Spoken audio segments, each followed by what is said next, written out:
James, it's not an experience that you've had to deal with much this season, but what's the key to responding after a defeat?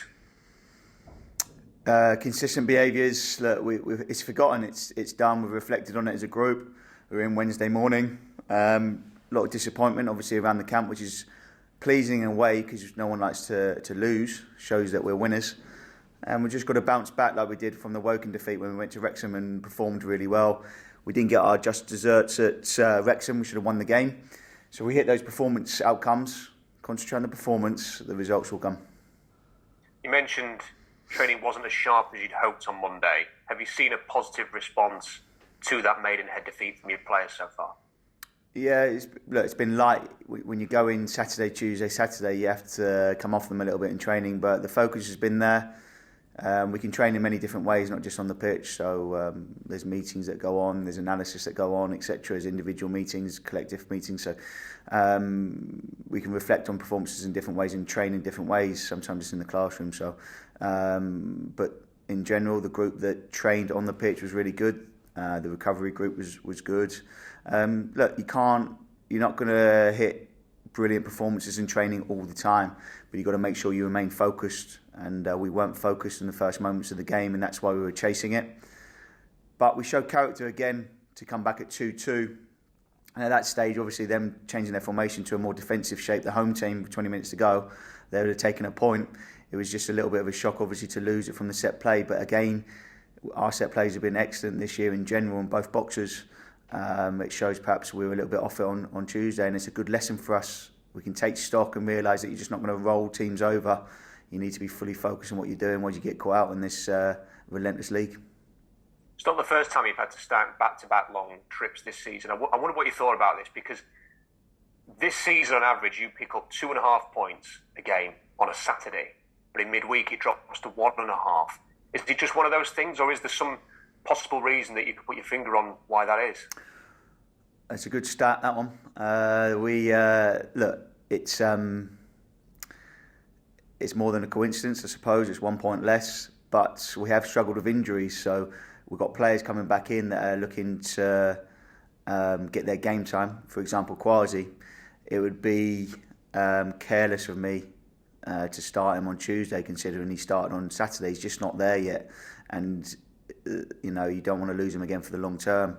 Other injuries, you could pick up other injuries with his body if you're pushing him too hard and the load's too big. So, yeah, obviously affecting our shape on Tuesday, considering we played so well with two strikers on Saturday.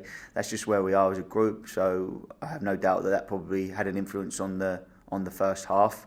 And then the error for fault, I guess, is minimal because you're chasing it. You got it back to 2-2. We make one mistake, 3-2, and then you're chasing it for the last 10 minutes, whereas perhaps we wouldn't have been in that position with two strikers on from the start.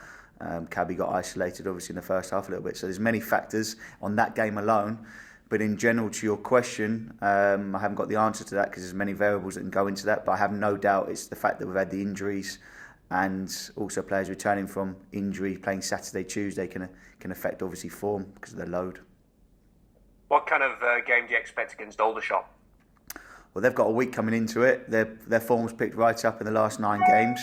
They were in a relegation dogfight, but they've seemed to come out of that a little bit, but they still need to pick up points. Obviously, you're not safe until you get to that 50-point mark in the National League. So they're going to be going all out to try and get a positive result, and a positive result here for them would be 1 point, wouldn't it? So we've got to be aware of that and make sure we start right. You don't have the pressures of a transfer window, but how is the market at the moment? Are you still looking? Is anything particularly close for you? We've potentially got a few that are close, but again, I'm not going to comment on other players until they're signed. But in terms of, we know what we're looking for. We know what key players we've lost for the long term that we need to replace if we want to go all the way and be where we want to be at the end of the destination, like I've said. So we need to strengthen. It's quite clear on Tuesday with the players that started the game in terms of my hand being forced a little bit. So we need to strengthen, and we need to strengthen quickly. How's Jim Kellerman? Yeah, he won't make tomorrow. He's out. Obviously, he's twisted his hip, so nothing major, but it'll be a 10-day to 14-day injury. Is there any other injury news ahead of this game, James? No, look, the players that were available for selection will be available tomorrow. Manny, we need to monitor and see if he can play his third game in 7 days. We need to be careful on that one so we don't again lose him for the long term. Again, he's sort of playing injured, if you like, before the Barnet game. He sort of showed his capabilities again. He reminded us of what a strong midfielder he is. In the Barnet game where he was absolutely outstanding. I thought for the 25 minutes in the second half as well, when we actually got the ball down properly and played properly, he was the best player on the pitch by some way. But we can't lose him for the long term. So it's a big decision whether we start him tomorrow or not. Cheers, James. Thank you. Okay. Good morning, James. Morning. Is there any further update on Gavin Gunning and his scan? Yeah, it was a slight little. Well, he's got a hematoma and he's also got a slight little nick on his bone, on his shin bone. So it's another 2 weeks for him. Is that a disappointment for you then, given the stuff that you said about the lack of leadership in midweek? Then, with obviously Gavin's leadership qualities. Yeah, he brings. I don't need to say again what he brings for us on the pitch, but he also brings it off the field as well. I think it was not a personal dig at anybody. It was more the fact that I was just a little bit surprised how the game went at the start. The middle section was excellent. I thought we played really well as the away team. Created numerous opportunities in different ways. Scored 2 goals away from home. But the focus wasn't there, and then obviously when they scored the third, we didn't push hard enough and we didn't have enough penalty area entries, and it didn't really resort to chaos in terms of if you're going to lose, you make sure you don't roll over, and we did a little bit in the last 5 to 10 minutes. We didn't create enough, didn't put enough pressure on in terms of penalty area entry, so I was disappointed with that.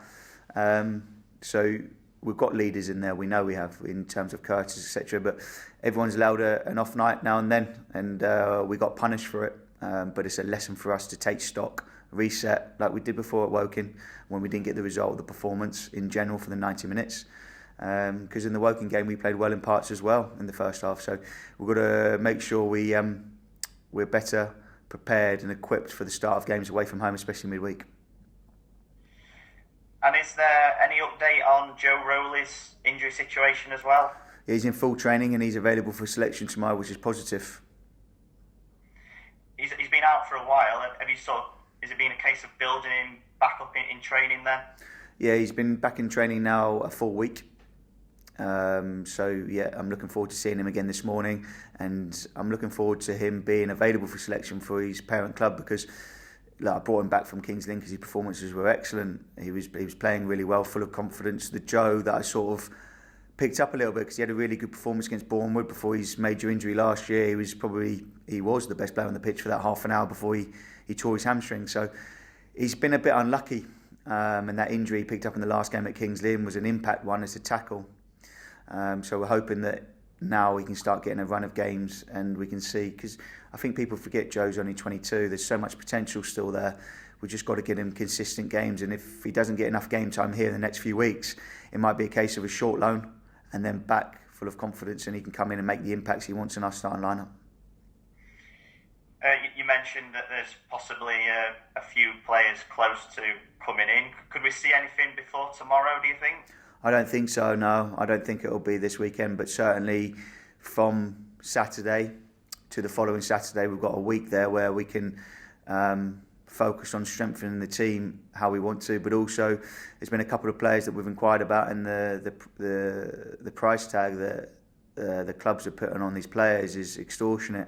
I don't know if it's to do with maybe they think we've got loads of money from our cup run, etc., but it's not the case.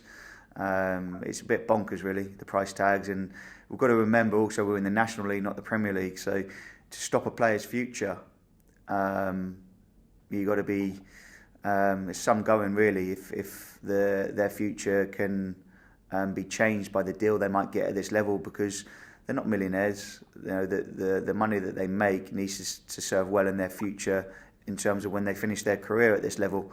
And some of the price tags are just absolutely bonkers. So I've inquired about a few players that obviously haven't gone anywhere, because we're not going to be held to ransom. As a club, do you have to be responsible in that situation and be sensible and say, okay, well, he's a player that we like, but we're just not willing to pay that then? Of course. No, I'm a custodian of the club in terms of being the manager. And first and foremost, when I work closely with John Crute, the CEO, it's a case of stability for the future. It's about the future of the club. We obviously, part of that is, can we get promotion, because it sets up the club for the next decade, you would think, because we're in a good position in League Two with a reasonable budget, a fantastic support base and ground, and a trust in charge of the club that's got the future at their foresight. So it's a case of stability, but there's a balance we obviously need to strengthen, but we won't be held to ransom. I asked you last week whether there'd been any bids for any of your players, and you said no. Is that still the case this week? Yeah, there's been a bid for Seydou, but that's been rejected, and also the player doesn't want to go anywhere. He's very happy where he is, so I'm pleased about that, because you want players that are fully on board. In regards to Seydou, he needs to start hitting form again. He knows he can show more than what he's showing at the moment. Perhaps his minutes have been a little bit limited in terms of, we've played quite a few away games in the last few weeks and we've set up differently, but certainly he's a very talented lad and he's here for a reason. I monitored him for over a year when I brought him in. Really like his character. He's really enjoying the Chesterfield community and being part of it up here, because he's a London lad, and it's pleasing to hear that he doesn't want to move anywhere, because when any offer comes in for any player, I always speak to them, because you only want players in the change room that want to be here, and he does. So look, we're looking forward with him, and hopefully with the minutes under his belt, he can start hitting the form at the start of the season. Is that bid from a club higher up or in the same division, or can you tell us any more about that? I'm not really. It's irrelevant, really, to be honest. It's the fact that the bids come in. He doesn't want to go anywhere. That's forgotten. We move forward, and we're looking forward to Aldershot tomorrow. And are you closer to sending anyone else out on loan, or are you holding off on that aspect at the minute? There's a small group of players that we have identified yesterday that can go out on loan, that need game time, but we don't want to send them out for the season. We just want initially a month's loan on those players so they can hit form again in terms of minutes. We done really well with Jim going to Tamworth. He came back and started the Wrexham game out of nowhere, and it performed really well for us. So we know it can work. Short-term loans can be very influential on players' mindsets and form, and a short-term loan for that small group of players will probably do them wonders and improve us when they come back. Is it all quiet on the front with Kabongo Shimanga? Obviously, there's a lot of speculation about several different clubs. Have you received anything for him yet? No, we haven't received anything. And in terms of Cabs' future, he's very happy here.